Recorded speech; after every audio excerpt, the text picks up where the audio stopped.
өзүңөрдүн школаларыңарда, бардык школаларда көп көрөсүңөр.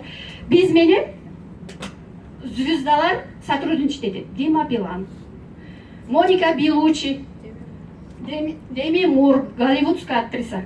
Ошол голливудская актрисалар Деми Мур менен Моника Белучи келип атканда, российскийдин бардыгы сотрудничать эткен. Эми ошол звездалар келип атканда Украинанын немеси президенти Севрук мынтип айткан экен. Глупо от Орифлейма уходить, когда к нам присоединяются звезды Голливуда деген экен да. Эми, а биз болсо, булар келип туруп биз менен Орифлейм менен сотрудничать этсе, биз айтабыз эмне дейбиз? Уборсын.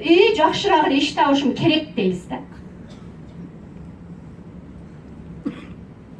Түшүндүңөрбү? Түшүнүп атабызбы? Кандай жерге келгениңерди билип атасыңарбы? Бул компания Орифлеймде башка жакта иштеп жүрүп, башка жакта иштегендер кол көтөрөбүз, башка жакта иши барлар. Кол көтөрөбүз бардыгыбыз. Молодцы.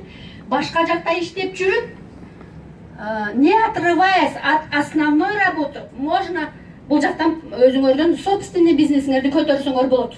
Собственный карьераңардан өссөңөр болот. Бул жерде биринчи орунда, эң биринчи биз личностный рост башка жерде жок, башка жерде ала албайбыз. Анткени биз китеп окубайбыз, анткени биз эч нерсе кылбайбыз. Кроме ошо мен айткандай жакшыраак иштеп уборка кылгандан башка эч нерсе кылбайбыз, чыкчын эле.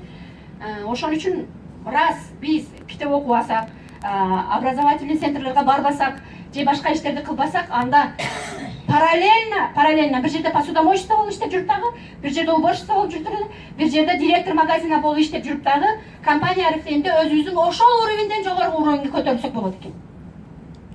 Бирөөлөр айтышы мүмкүн, ай жок, мен биздин руководитель Константин Середа биринчи Орифлеймге келгенде, ал музыкальный институт бүткөн, дирижерский институт бүткөн, дагы высшее образование, дагы бир башка окууну бүткөн. Аябай мындай эми бул жактын орустардын немесинде эме болгон да, мындай. Образованный и элитный эле